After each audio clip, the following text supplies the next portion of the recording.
12 मई को तमिलनाडु विधानसभा में उदयनिधि स्टालिन ने जिस प्रकार का सनातन हिंदू विरोधी बयान दिया है वह घोर निंदनीय है। विश्व हिंदू परिषद उनके इस जहरीले और संविधान विरोधी बयान की कठोरतम शब्दों में निंदा करते हैं और विधानसभा अध्यक्ष से अपील करते हैं कि वो उनके इस विद्वेष निर्माण करने वाले बयान को वहां की कार्यवाही से तुरंत हटाएं और उदयनिधि के विरोध में कानूनी कार्यवाही प्रारंभ करें। उदयनिधि का यह पहला बयान नहीं है। इससे पहले भी वो सनातन को अपमानित कर चुके हैं, उसको समाप्त करने का इरादा व्यक्त कर चुके हैं। उनके ऊपर कानूनी कार्यवाही चल रही है।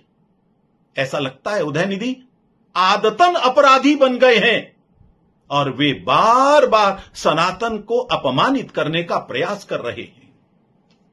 उदयनिधि, मैं तुम्हें ध्यान दिलाना चाहूंगा, तुम केवल सनातन को अपमानित नहीं कर रहे, तुम महान तमिल परंपरा को भी अपमानित कर रहे हो।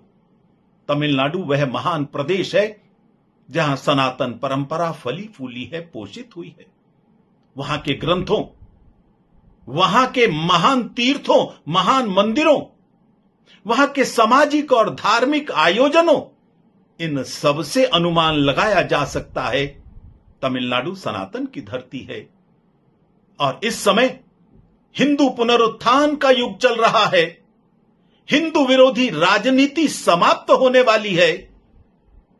इस पुनरुत्थान के अंदर तमिलनाडु का बड़ा महत्वपूर्ण योगदान रहेगा।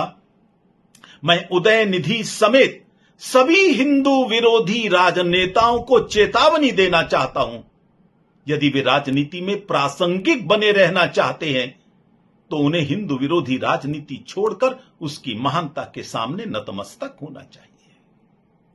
उदयनिधि, आपने जिस तरह का बयान हिंदू धर्म के बारे में दिया है, सनातन के बारे में दिया है, क्या तुम हिम्मत कर सकते हो इसी तरह का बयान ईसाईयत और इस्लाम के बारे में देने की? तुम सनातन की महान परंपरा को अपमानित कर रहे हो।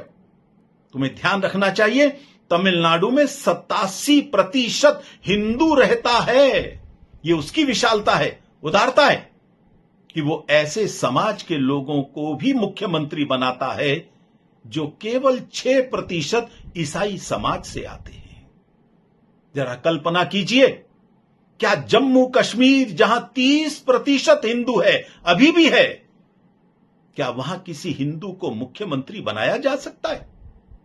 मिजोरम जहां 97% ईसाई है, क्या वहां पर किसी हिंदू को मुख्यमंत्री बनाया जा सकता है? लक्षद्वीप जहां 90% मुसलमान है, अरे वहां तो किसी हिंदू को प्रशासनिक अधिकारी के रूप में सहन भी नहीं किया जाता।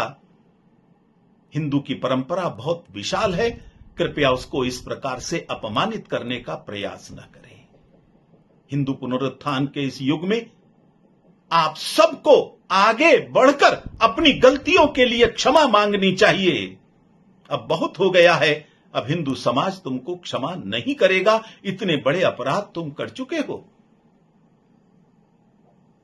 हम तमिलनाडु के नवनिर्वाचित मुख्यमंत्री थलपति विजय से अपील करना चाहते हैं। हम उनका स्वागत करते हैं एक मुख्यमंत्री के रूप में शपथ लेने के लिए। आपको संपूर्ण तमिल समाज ने भारी बहुमत देकर विजयी बनाया है। संपूर्ण देश ने अभिनंदन किया है। कृपया तमिल परंपराओं को अपमानित न होने दें। यह विशेषता केवल हिंदू समाज की नहीं, यह तमिल समाज की है, जहां वो इतनी उदारता दिखाता है। आपको कठोरतम शब्दों में उदयनिधि के बयान की निंदा करनी चाहिए, उसके ऊपर कानूनी कार्यवाही करनी चाहिए और हिंदू समाज को आश्वस्त करना चाहिए। उसके मन में आशंकाएं निर्माण हो गई हैं कि वो हिंदू समाज की, सनातन समाज की महान परंपरा का सम्मान करते हैं और उसको पुष्पित पल्लवित होने में अपना योगदान देंगे। यही आज के समय की प्राथमिकता है, जिसे आपको ध्यान में रखकर हिंदू समाज की भावनाओं का सम्मान करना चाहिए।